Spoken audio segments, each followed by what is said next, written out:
President Biden is calling his predecessor the biggest threat to U.S. democracy. Take a listen to his latest warning about Donald Trump. What, in your view, constitutes the primary threat to freedom and democracy at home?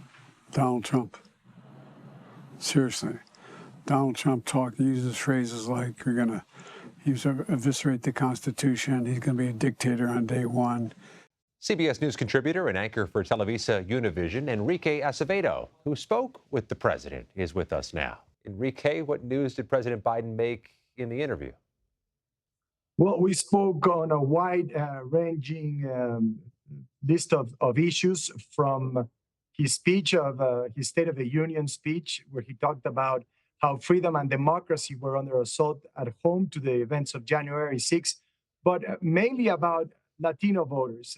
President Biden needs the support of Latinos, specifically in states like Arizona and Nevada, where we traveled with the president to see how Latino members of the Latino community were reacting to his message. There, President Biden talked about issues that are top priorities for Latinos. Of course, immigration, that's not necessarily the most important issue, but it has to do with identity, access to healthcare, preventive care, access to affordable housing. Like I said, wide-ranging issues. He also talked about, when we asked him about that State of the Union address, what specifically he thought was the main threat to freedom and democracy at home. And this is what he said.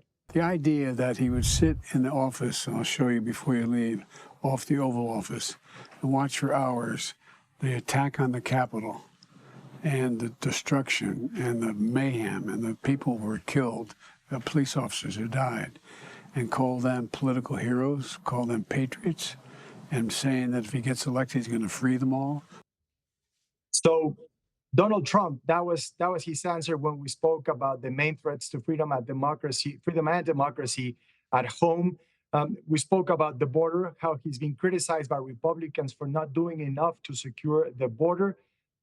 This after his administration spent months negotiating a tough bipartisan bill that dramatically increased border protections.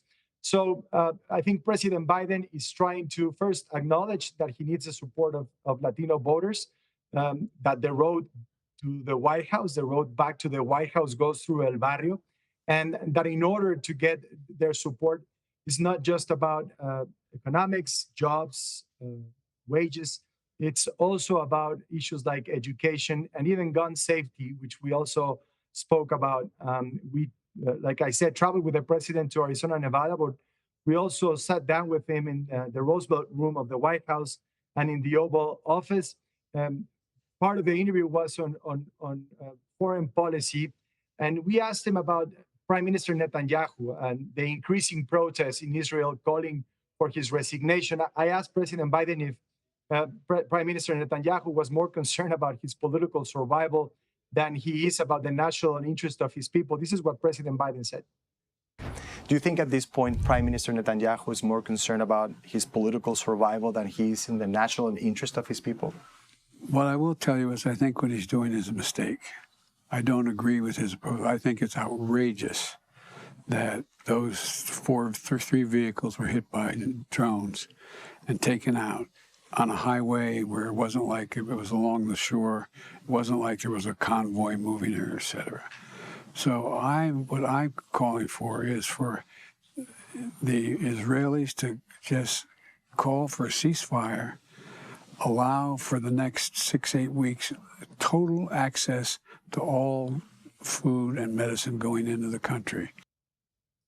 So as you can see, the administration, President Biden, are trying to walk a very fine diplomatic line, condemning some of Israel's actions, especially after the death of World Central Kitchen 8 workers last week, but also trying to get the international community to pressure Hamas into a ceasefire and the release of hostages.